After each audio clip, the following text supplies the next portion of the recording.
The Irrational Confidence Podcast.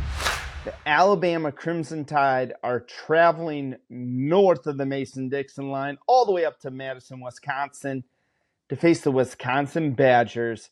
At time of record, Alabama is a 16-point favorite. The over-under in this game is set at 51.5. Fresh, what do you got Tide Badgers here? Well, first off, Dodger fans, to the 11 a.m. kickoff. This is all because of Fox and their new kickoff nonsense. This game should be at night. But this is the world we live in, folks, no matter what you are. TV, and whether it's NFL playing international games and putting stuff on streaming services or these networks, they did it with Alabama at Texas at noon, where it was 1,000 degrees in Austin a couple of years back. Fox wants their new kickoff, and ESPN and ABC are going to put it at 7:30 or 8 o'clock. It's terrible. The prime game should be at the end. I understand having a better game at noon because there was a stretch, and I think we'll all agree, there was a stretch of college football where all the noon games were terrible. It was like, right, we're going to put the clunkers out, and then 3:30 the games really started, and everything was at night. I think we've gone too far to overcorrect by putting the elite game at noon. We can move past that, but this can be your eggs and kegs. You've got to wake up, ready to get after it and ready to jump around in the third quarter and give your team a home field advantage of some sort. Because if you're a sleepy crowd, it's not going to matter to come jump around time because Bama will be rolling. You've got to come in there and set the tone, understand the magnitude of this football game. This could be a program-changing W. Because right now under Luke Fickell, they haven't shown anything. It's been downright dreadful. Since he's arrived, he has not had the impact on the field that we expected. Their offense has not looked dominant. Their defense has been okay, but they haven't been shutout defenses. They haven't been putting scores or 10 or less up there on our kind of consecutive pace. Still long because of the spread offense.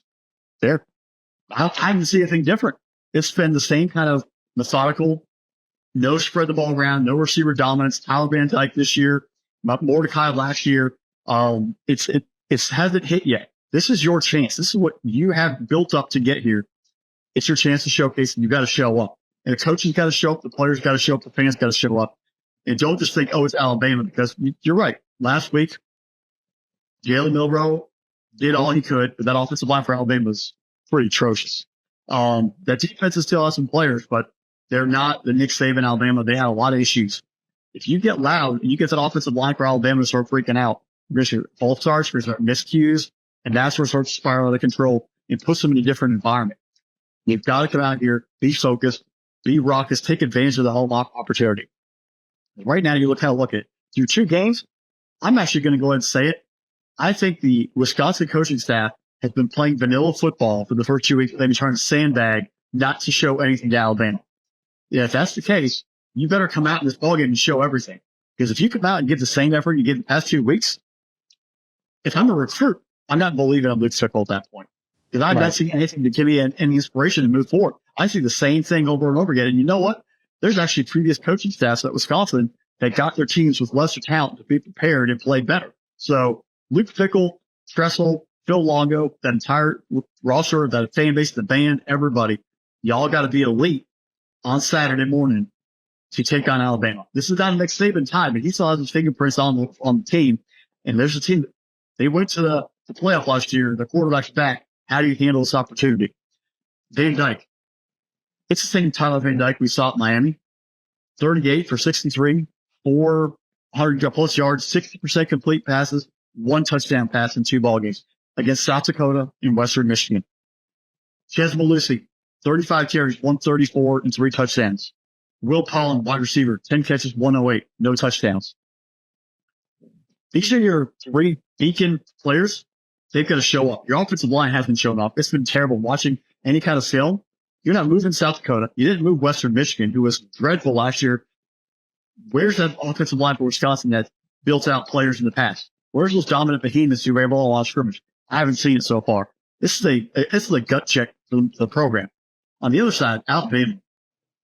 2 years in a row, you've had issues with USF. I'm going to come out and say it. I'm not buying it. I'm not buying it. I'm not falling for it this year because I fell for it last year. We all did. The Alabama was dead.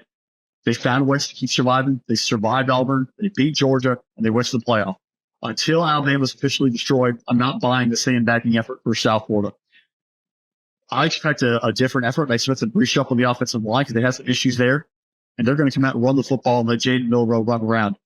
Ryan Williams, the wide receiver, the kid is an absolute stud. It's Jeremiah Smith at Ohio State. Ryan Williams, number 2. Can Hunter Wooler and Ricardo Holman cover him and shut down that passing attack? Can they contain Milroe from running? It's going to require every single player of that Wisconsin team to shut down this Alabama team. This Alabama team knows that they dodged a bullet last week. They have a lot to prove this week. They have a bye week before Georgia. The only hope Wisconsin truly has in this ballgame is that Alabama looks ahead 2 weeks to the Dogs coming to Tuscaloosa in the end of the month of September. With it being a 2-week buffer, I think that actually kind of cancels out a lot of the look ahead, but they might be peeking forward. Can you get them? You hit them in the mouth right off the bat and keep Alabama from getting momentum. Do exactly what USF did. Be physical at the line of scrimmage, blitz, and tackle in space, and you might have a chance. But your offense is going to have to score some points. Tyler Van Dyke, you've got to play your butt off. You've got to hit receivers and make things happen. Run the ball. Malusi, this is your chance to run the football and gain some attention. But if you guys don't show up and you lay an egg, no one's going to take you seriously in the Big Ten. Nope, because you don't have the Big Ten West, you can go ahead and win this year. You got to be the top 2, which is going to make it very, very tough. You've got to show up and get it done. I don't think Wisconsin has the firepower. I think Alabama shows up and they show up in a big way. Alabama's going to cover the 15. I mean, they'll cover the 15, 15 and a half, whatever the line might be come kickoff. This team is on a mission. I think they're fired up after last week to get you out there. I think you're right on a couple of factors here, Fresh. But I will say one thing that makes me kind of think more about this as well. Wisconsin, I feel like, has been, just like you, playing very vanilla level football. And I hope so, for Luke Fickell's sake, for Tressel, for all of that coaching staff. I really do hope that they're playing vanilla football, because they should be better than what they've shown so far. Alabama, I think, I like Kalen DeBoer. Don't get me wrong. And I think that this team is extremely talented. But I also think that it's a ship in the ocean that is weaving back and forth right now. And Nick Saban had his hand on the wheel and was holding that ship steady at all times. And it's not an easy thing to do. There are only 3 or 4 coaches in the entire country that, no matter what happens, they're going to be able to keep their boat steady all year long in any environment, in any walk of life. You still may beat them, but at least they'll keep that team steady. And DeBoer has got to replace arguably the best to ever do it. It's not easy to do. I think there's going to be bumps in the road. And I think this Alabama team, they're going to need to do something about it. They're going to look for a statement win.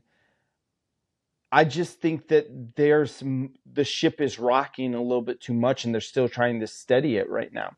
Wisconsin, what they need to do in this football game, Fresh, is it needs to be an old school Wisconsin type of game. Yeah, you're running the spread, which a little bit options with that, and Van Dyke does do that fairly well. But I feel like you need to be able to run the football on Alabama here. You need to be able to take it, and Malusi's got to be able to take it. Yakimelli, he needs to get after it a little bit as well. Walker, we need to see a little bit more out of him.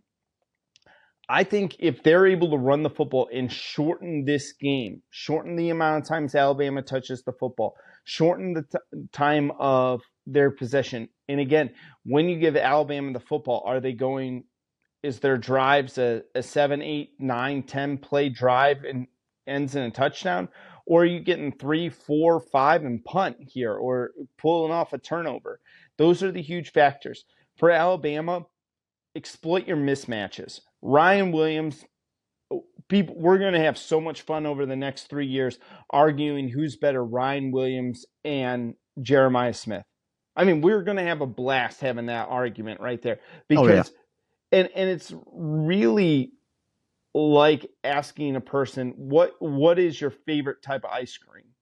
It's all ice cream and it's all delicious, but every person's going to have just their own flavor that they like. If Wisconsin can't figure out the Ryan Williams situation, you're going to have to bracket him. You're going to have two guys on him at every time going on the football. By doing that, though, you're going to open up the running lanes for them. And that's going to come down to the Wisconsin linebackers. Are they able to stop Milroe when he runs the football? Because, again, he's got 22 carries on the year. He's their rusher that scored the most touchdowns with 4. Jam Miller's looked good as well for them. If Wisconsin's able to stop the run on them and double up Ryan Williams and make, Prentice or Bernard or Odom or Law or any of these other guys, they force one of those guys to beat them. I like Wisconsin's chances in this game. Fresh, I have in my notes Wisconsin or Alabama to win. But you know what? I'm going to go out on a limb. There's going to be a crazy upset this weekend, and I'm going to say that it's going to be here. I'm going Wisconsin beating Alabama this weekend in a major upset. But here's the other thing. That would create a lot of entertainment. It really would. Here's the other one I'm going to say, though. I looked back at what Alabama did the week after last year's South Florida game. They played Ole Miss, and it was a very physical game, a very defensive game, and they won 24-10 in that game. That 51.5, I'm taking the under in that game. I'm taking the under in this one. I think the under's smart. Because the under for me, I'm not sure Wisconsin can score any points at all. I mean, the Alabama defense is still going to be the Alabama defense. Their offense is what has problems. So that's where it's kind of like Michigan, Texas last week. Can they even score? Right. I have no faith in Tyler Van Dyke to lead that offense on consecutive drives against an Alabama defense. Yeah. I'm just going a little crazy going out on a limb here. In my notes, I do have Alabama to win. So, again, my initial reaction of looking at it, right now I am going completely off of a gut feeling saying, you know what, I got a feeling that some wild upset's going to happen. I have, outside of the reasons I gave you, I don't have this is where they're going to get them. This is why they have the advantage. No, on paper, Alabama's got every advantage out there. I got a feeling we're going to have a crazy upset this weekend. Get crazy, man. Live on the edge. Yeah. I wish we could, again, we need to do a Texas TCU game soon so I can say funky like a monkey, but I miss saying stuff like that. But that's on them for being terrible for a while. Right.